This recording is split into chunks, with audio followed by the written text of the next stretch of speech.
شادی کے 12 سال بعد بھی جب میں اپنے سسرال والوں کو اولاد نہ دے سکی تو آخر کار میری ساس نے میرے شوہر کی دوسری شادی کر دی۔ مجھے میرے کمرے سے نکال کر اسٹور روم میں بستر بچھا دیا اور اب میں سارا دن نوکروں کی طرح گھر کا کام کرتی اور رات کو اکیلی اس کمرے میں آنسو بہاتی۔ مگر پھر قدرت کو میرے حال پر ترس آیا۔ قسمت نے ایسا پلٹا کھایا کہ سب حیران رہ گئے، کیونکہ قرآن پاک میں اللہ تعالیٰ نے جگہ جگہ ارشاد فرمایا ہے کہ انسان بڑا بے صبر اور ناشکرا ہے، اور کئی جگہ پہ ارشاد فرمایا ہے کہ بڑا ہی جلد باز ہے۔ واقعی انسان ایسا ہی ہے۔ اپنی خواہشات کے پیچھے ہم اس طرح بھاگتے ہیں کہ بعض اوقات اپنے پیروں تلے دوسروں کو رونتے چلے جاتے ہیں اور ہمیں اس چیز کا احساس بھی نہیں ہوتا، اور جب تک احساس ہوتا ہے تب تک وقت ہاتھ سے نکل چکا ہوتا ہے۔ یہ کہانی میری آپ بیتی ہے، آپ سب سے اس لیے شیئر کرنا چاہتی ہوں تاکہ آپ بھی میری کہانی سنیں اور ایک بار پھر اندازہ ہو سکے کہ اللہ تعالیٰ کی لاٹھی واقعی بے آواز ہے۔ میرا نام ہانیہ ہے، میں حذیفہ آباد کے شہر سے تعلق رکھتی ہوں۔ 3 بہنوں میں سب سے بڑی تھی۔ جوانی کی دہلیز پر قدم رکھا تو والدین نے شادی کر دی۔ شادی کے لیے میرے والدین نے حذیفہ کو چنا۔ حذیفہ کا تعلق بھی ہمارے شہر سے ہی تھا۔ حذیفہ 2 بہنوں کا بڑا بھائی تھا اور اپنے والدین کے ساتھ کپڑے کا کاروبار میں ہاتھ بٹاتا تھا۔ شادی ہوئی اور میں بیاہ کر اپنے سسرال آ گئی۔ ازواجی زندگی کا آغاز ہو چکا تھا۔ ہر شادی شدہ عورت کی طرح مجھے بھی اپنے سسرال میں چھوٹی موٹی اونچ نیچ کا سامنا تھا، مگر میں ایک صابر و شاکر لڑکی تھی۔ ذرا سی بات پر جا کر اپنی ماں کو نہیں بتاتی تھی۔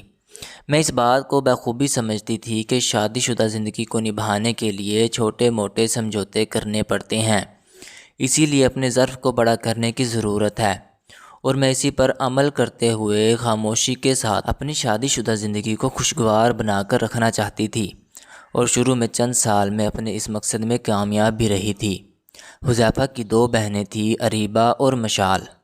دونوں کی شادی حذیفہ کی شادی کے 4 سال بعد 2 سال کے وقفے سے ہو گئی تھی۔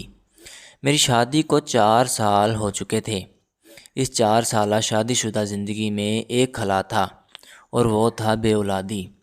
میں ابھی تک اولاد کی نعمت سے محروم تھی، اور سسرال والوں کی ذہنیت کو تو آپ بہت لوگ جانتے ہوں گے کہ شادی زندگی کے چند ماہ بعد ہی وہ نئے شادی شدہ جوڑے کے بچے کی توقع رکھ لیتے ہیں، اور اگر نیا شادی شدہ جوڑا جلد ہی اولاد کی خوشخبری نہ دے تو اس کا قصوروار عورت کو ہی سمجھا جاتا ہے۔ خاص طور پر سسرال والے اور ساس بہو کو ایسے دیکھتے ہیں جیسے سارا قصور بہو کا ہی ہے۔ خیر وقت گزرتا رہا اور یہ 4 سال تو میں نے جیسے تیسے کاٹ لیے تھے، مگر جیسے جیسے وقت آگے بڑھ رہا تھا مشکل سے مشکل تر ہو رہا تھا۔ میری ساس کی دن رات ایک ہی ڈیمانڈ تھی کہ ہمارا اکلوتا بیٹا ہے، اب تم جلدی سے وارث پیدا کر دو، اور میں حیران پریشان نظروں سے ان کی طرف دیکھتی تھی کہ جیسے وارث پیدا کرنا میرے ہاتھ میں ہے۔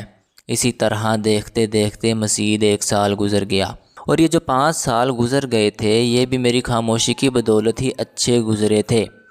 اس کے بعد کپڑوں اور پیروں فقیروں کا ایک نہ ختم ہونے والا سلسلہ شروع ہوا۔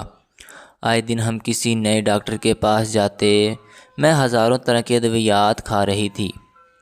اس کے علاوہ ارد گرد کے محلے سے، خاندان بھر سے جو کوئی بھی کسی پیر فقیر یا درگاہ کا بتاتا، میری ساس مجھے لے کر وہاں پہنچ جاتی تھی۔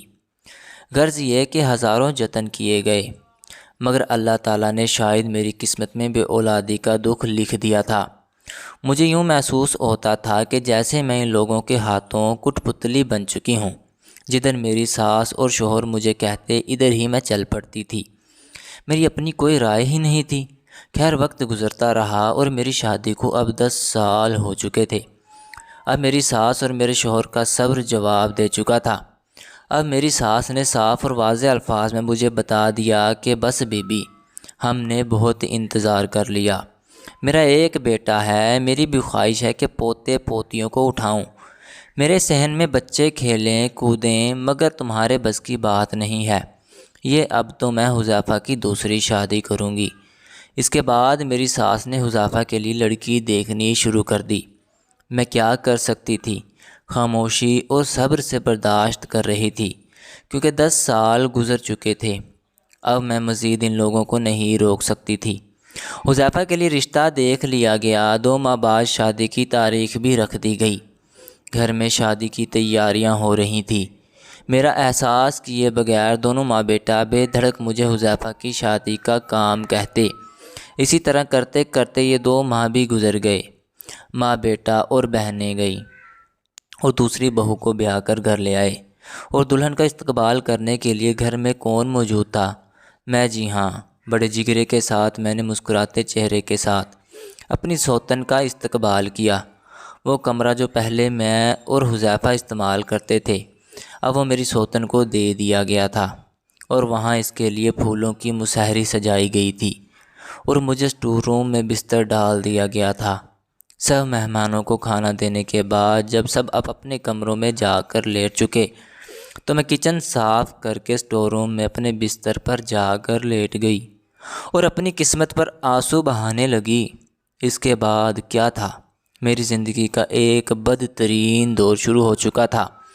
حذیفہ کی نئی بیوی پڑھی لکھی لڑکی تھی۔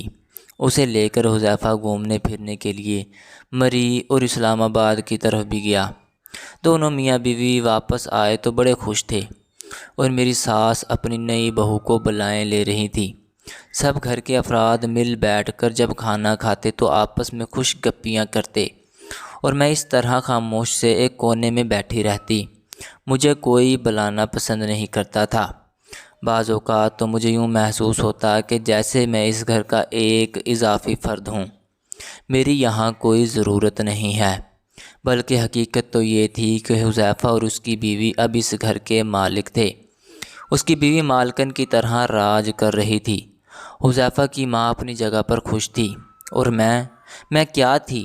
اس گھر میں ایک کام کرنے والی ملازمہ، جو سارا دن کھانا پکاتی، چائے بناتی، گھر والوں کو ان کی جگہ پر جا کر دیتی، اور پھر سارے گھر سے برتن اکٹھے کر کے دھوتی، گھر کی صفائیاں کرتی، ہفتے بعد مشین لگا کر ان کے کپڑے دھوتی۔ بس میرا یہ کام تھا، یعنی میں اس گھر کی ملازمہ تھی۔ اور یہ ساری صورتحال دیکھ کر میں ہر روز اسٹور روم میں بیٹھ کر آدھی رات تک روتی، اور اسی طرح صبح ہو جاتی، مگر میری سننے والا کوئی بھی نہیں تھا۔ دوسری طرف میری ماں باپ تھے کہ انہوں نے ایک بار بھی یہ نہیں کہا کہ بیٹی اب تمہاری وہاں کوئی حیثیت نہیں ہے، تم اپنے ماں باپ کے گھر واپس آ جاؤ۔ میرے ماں باپ کی بھی باقی ہزاروں ماں باپ کی طرح یہی سوچ تھی کہ اگر بڑی بیٹی طلاق لے کر گھر واپس آ گئی تو چھوٹیوں کی شادی نہیں ہوگی، اسی لیے مرو یا جیو، جو بھی کرو مگر اپنے ہی گھر پر رہو۔ لہٰذا میں اپنے گھر پر تھی، حالانکہ یہ میرا اپنا گھر کب تھا، مگر کوئی یہ بات سمجھنے کو تیار نہیں تھا، اور اب تو یہ میرے لیے دوزخ بن چکی تھی، جس میں میں دن رات میں جلتی کرتی رہتی تھی۔ شادی کو 2 ماہ گزرے تھے کہ حذیفہ کی بیوی زویا نے ماں بننے کی خوشخبری سنا دی۔ پورا گھر خوشی سے جھوم رہا تھا۔ میری ساس نے خبر سن کر مٹھائی منگوا لی اور پورے محلے میں مٹھائی بانٹی۔ لو بھلا بچہ ہو جائے پھر مٹھائی بانٹ دیجیے گا، ایسی بھی کیا خوشی۔ خیر 9 ماہ کا عرصہ گزرا اور زویا نے ایک بیٹے کو جنم دیا۔ بچے کا نام ریان رکھا گیا۔ ریان بڑا ہی پیارا خوبصورت بچہ تھا، گول مٹول اور سفید رنگت کا مالک۔ ویسے تو مجھے دن بھر اپنے کاموں سے فرصت ہی نہیں ملتی تھی، مگر کبھی کبھار میرا بڑا جی چاہتا تھا کہ جب ریان چارپائی پر لیٹ کر کلکاریاں مارتا تو میں کچن کی کھڑکی سے اسے دیکھتی۔ اس وقت دل چاہتا تھا کہ لپک کر اسے اپنی گود میں لے لوں، مگر ہمت نہ تھی، اجازت نہ تھی۔ زویا کا رویہ شروع دن سے ہی میرے ساتھ بڑا اجنبی اور سخت تھا۔ وہ بس ضرورت کے وقت 2 لفظ بولتی، اور اس وقت بھی اس لیے چہرے پر سختی چھائی رہتی۔ یوں ہی وقت گزرتا رہا، دیکھتے ہی دیکھتے ریان 2 سال کا ہو گیا۔ اب میں گھر کے باقی کاموں کے ساتھ ساتھ ریان کی ضروریات بھی پوری کرتی، مگر شک وہ میری شوکنتا بچہ تھا، مگر مجھے بہت پیارا لگتا تھا۔ لیکن نہ جانے کیوں میری ساس اور زویا کو اس بات سے خار تھی کہ ریان کو ہاتھ بھی لگاؤ، جیسے میں اسے کھا جاؤں گی، مگر بچہ تو آخر بچہ ہی تھا۔ معصوم دل اور نرم جذبات رکھنے والا۔ جب بھی میں پیار سے اسے دیکھتی، وہ اپنی طرف بلاتی، وہ بھاگ کر میرے پاس آ جاتا۔ ریان 2 سال کا ہوا تو زویا ایک بار پھر سے امید سے ہو گئی۔ اس بار اس کا وہ اور بھی زیادہ خیال رکھنے لگا، جیسے کوئی مہارانی ہو۔ میری ساس اس کے قدم زمین پر بھی نہ پڑنے دیتی، کبھی اسے سیب کاٹ کر دیتی، کبھی فروٹ، کبھی دودھ کا گلاس۔ اور حذیفہ کی تو بات ہی کیا، روز رات کو آتے ہوئے کوئی نہ کوئی خاص چیز زویا کے لیے ضرور لے کر آتا۔ اور میں 3 سال گزر گئے، میں بس نوکرانی بن کر رہ گئی تھی۔ نہ حذیفہ نے کبھی بلایا، نہ پوچھا کہ مجھے کس چیز کی ضرورت ہے یا نہیں۔ وہی پرانے گھسے پٹے کپڑوں میں گزارا کر رہی تھی۔ حالانکہ وہ میرا بھی شوہر تھا، میرے بھی جذبات اور احساسات تھے، مگر میری طرف کسی نے پلٹ کر نہیں دیکھا۔ 9 بعد زویا نے بیٹی کو جنم دیا، اس کا نام منال رکھا گیا۔ اب میری ساس کی خواہش بھی پوری ہو گئی تھی، گھر بچوں کی کلکاریوں سے گونجنے لگا۔ صحن میں بچے بھاگتے دوڑتے اور پورا خاندان خوشیوں میں ڈوبا ہوا تھا۔ سچ کہوں تو مجھے ان کی خوشیوں سے کوئی حسد نہیں تھا، میں بھی چاہتی تھی خوش رہوں، مگر میری صرف ایک خواہش تھی کہ مجھے کم از کم گھر کا فرد تو سمجھا جائے۔ مگر حقیقت یہ تھی کہ جب سے زویا آئی تھی، مجھے دودھ سے مکھی کی طرح نکال کر باہر پھینک دیا گیا تھا۔ میری کوئی حیثیت نہیں رہ گئی تھی۔ اپنی یہ بے وقتی کو دیکھ کر میرا دل کھوس کے آنسو روتا تھا۔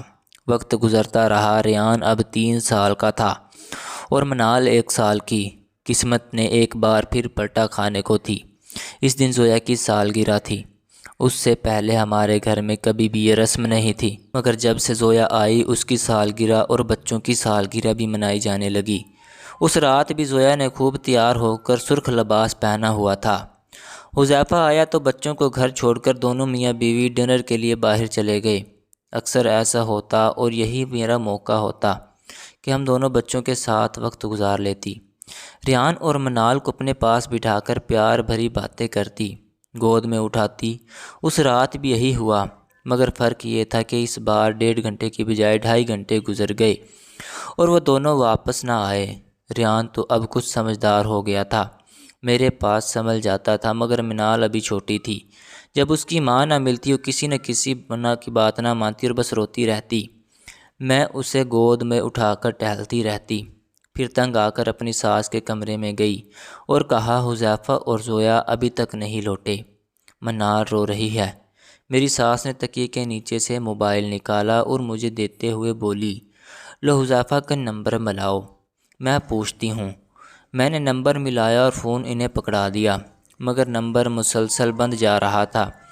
وقت گزرتا گیا، 4 گھنٹے بیت گئے۔ اتنی دیر تو انہوں نے کبھی بھی نہیں لگائی تھی اور پھر کھانا کھانے ہی تو گئے تھے۔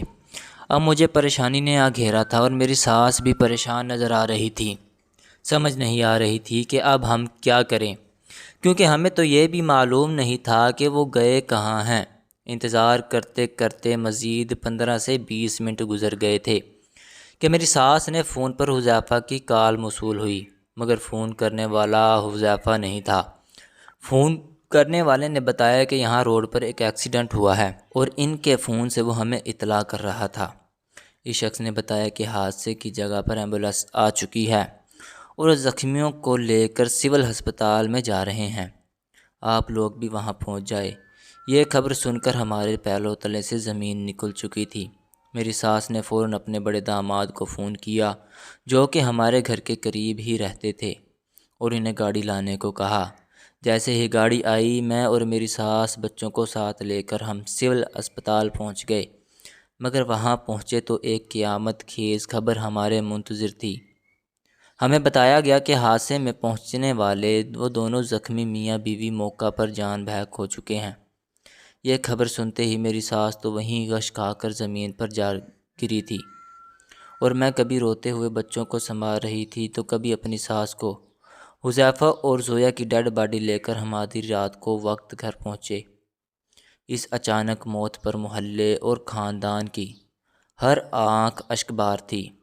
جو سنتا وہ دانتوں میں انگلیاں دے لیتا کہ اس طرح کی اچانک اور بے خبر موت کو دونوں میاں بیوی 2 چھوٹے چھوٹے بچوں کو چھوڑ کر حادثے میں چل بسے۔ مگر ہونی کو کون ٹال سکتا ہے۔ حذیفہ اور زویا کو مٹی کے سپرد کر دیا گیا، مگر دونوں بچوں کو میں نے سنبھالنا لگی۔ شروع میں منال نے کافی پریشان کیا، مگر آہستہ آہستہ گزرتے وقت کے ساتھ ساتھ منال کو اب میری عادت ہو چکی تھی۔ وہ اب میری گود میں سکون محسوس کرتی تھی اور سو جایا کرتی تھی۔ ریان ماں باپ کو یاد کرتا اور بے چین ہو کر رونا شروع کر دیتا۔ میں پیار و محبت سے اس معصوم کا غم بانٹ رہی تھی، اسے اپنے سینے سے لگاتی اور خوب پیار کرتی تو وہ بھی بہل جاتا۔ گزرتے وقت کے ساتھ ساتھ بچے اور حادثے کو بھول چکے تھے، مگر اس المناک حادثے نے میری سانس کو جیسے توڑ کر رکھ دیا تھا۔ وہ اب بہت خاموش رہنے لگی تھی۔ پہلے جو ہر وقت روک ٹوک کی عادت تھی، اب تو جیسے انہیں چپ سی لگ گئی تھی۔ زیادہ تر وقت وہ اپنی عبادت میں مصروف رہتی تھی، میرے تو کسی معاملے میں اب بولتی ہی نہیں تھی۔ اگر کسی بھی معاملے میں ان سے مشورہ لیتی تو آگے سے یہی جواب دے دیتی تھی کہ جیسی تمہاری مرضی ہے ویسا کر لو۔ وقت گزرتا رہا، دونوں بچے اب مجھے ہی اپنی ماں سمجھنے لگے تھے اور مجھ پر جان نچھاور کرتے تھے۔ میں نے بھی ان دونوں میں کبھی کوئی فرق نہیں کیا تھا، انہیں اپنی اولاد کی طرح سینے سے لگا کر پالا۔ گزرتے وقت کے ساتھ بچے جوان ہو رہے تھے، دیکھنے سننے والے میری صبر کی داد دیتے، اور میں آج بھی کبھی پچھلی زندگی پر نظر دوڑاتی ہوں تو سوچتی ہوں تو کہ شادی کی 10 سال میں نے بہت ہی صبر و تحمل کے ساتھ گزارے، دن رات اللہ تعالیٰ سے رحم کی دعائیں مانگی، مگر مجھے اللہ تعالیٰ نے اولاد کی نعمت سے نہیں نوازا۔ اور پھر حذیفہ نے جب دوسری شادی کر لی تب بھی مجھے کوئی گلہ نہیں تھا، نہ میں نے کبھی انہیں کوئی بد دعا دی تھی۔ میری تو بس اتنی سی خواہش تھی کہ حذیفہ مجھے بھی بیوی کا درجہ دیتا، مگر انسان کچھ اور سوچتا ہے اور اللہ تعالیٰ کا حذیفہ کچھ اور ہوتا ہے، اور اسی کو تقدیر کہتے ہیں، اور ہم سب تقدیر کے آگے بے بس ہیں۔ ناظرین، مزید اس طرح کی سبق آموز کہانیاں اور واقعات سننے کے لیے ہماری ویڈیو کو لائک کریں، شیئر کریں اور چینل کو سبسکرائب کرنا مت بھولیے گا۔ شکریہ، اللہ حافظ۔